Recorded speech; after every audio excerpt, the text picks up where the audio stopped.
Hello there, it's Milmo. Let's get back into some more of this All Out War number 3. This is the next few stages of this.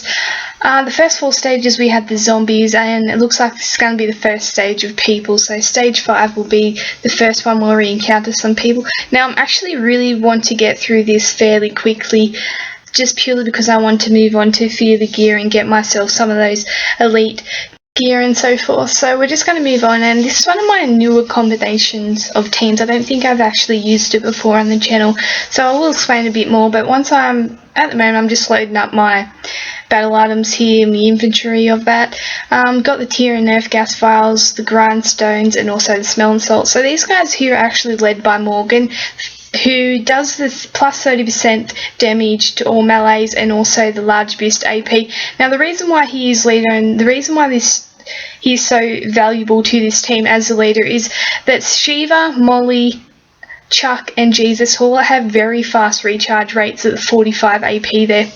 Then you got Morgan boosting it, and a few of them have reinforced katanas. And as you can see there, Molly and Morgan have the meat cleavers, who gives a medium boost and the plus 20% defense. The reinforced katanas, of course, give the plus 30% attack and the large boost to AP when taking damage, I believe. And basically Shiva's is the default claw at the plus 30% defense and attack. So all these guys, very fast AP recharge rates except for Morgan, so you're just going to see these rushes going off a lot during this stage. And the reason that these guys work so well together, other than that large boost to AP and then having that very fast recharge rate, is actually purely because we've got a few big hitters. Then you got Shiva with the 800% damage, you got Jesus in there who hit and heals, you got Chuck who hits and stuns, and you got Molly who ups your attack but also heals. So within this team here I've got 3 healers, who are the 3 in the middle there, Molly, Morgan and also Jesus, and then I've got a few big hitters and a stunner in there. So they actually work fairly well together, and I get through this stage comfortably enough that I'm not having to use my tier and nerf gas files as of yet. I will use them later on if I have to, and probably will bring my nerf and tear gas grenades later on if I have to, just purely because I want to get through these stages. So there you go there. I'm going to down their defense, get rid of them quickly, because I'm just sort of wanting to get this over and done with and get them out of the way like this. Usually I use my tough in a different way to these guys, because I have someone like an Andrea who downs the attack, the defense, and then a Mark who also downs the attack.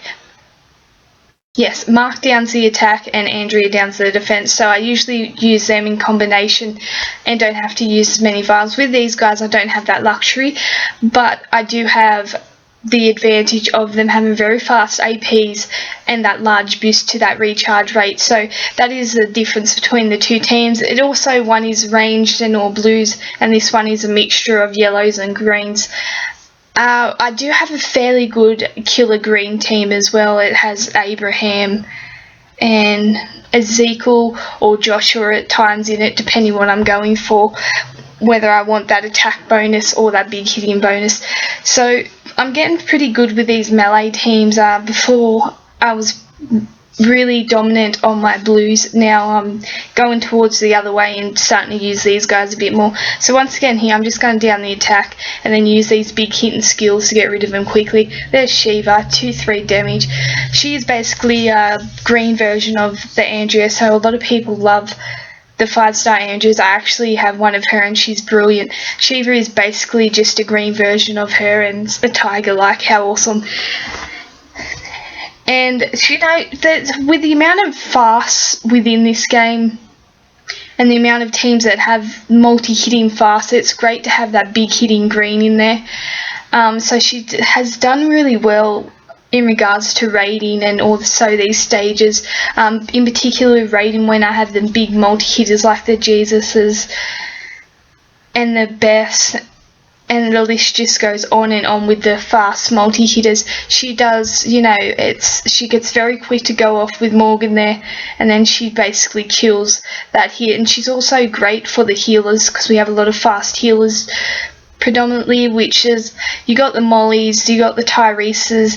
The best thing about having her there is that she can get rid of these Morgans and Tyreses very quickly before they start giving you too much hassle. But like I said here, these guys are going through these stages fairly comfortably. I'm using a few Tira Nerf gas vials here and there, but overall, just the pure amount of damage they're dealing in regards to their rushes, and also how timely their rushes are at going off, it's enough to get me through these stages. I've lost Shane once, who was the ally. I'm trying to keep, I sort of went Shane as the ally just purely because he does give that advantage of plus 20% defense against ranged characters, which is why I chose him as the ally there.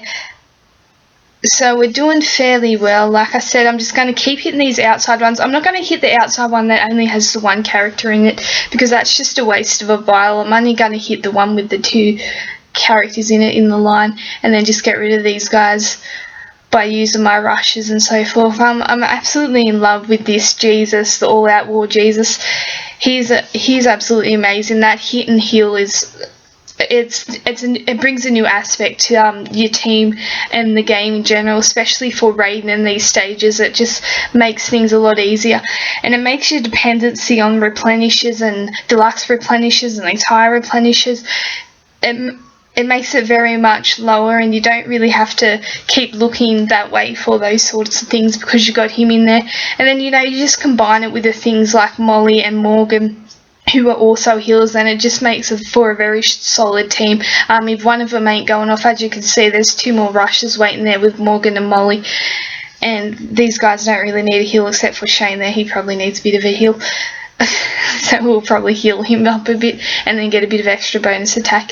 Now basically the reason why Shane keeps dying is, as I always say to you guys, when you bring in one of a certain trait and then there's a lot of traits against it, they tend to die a lot easier, and also my leader doesn't apply to him. But as always, thanks for watching.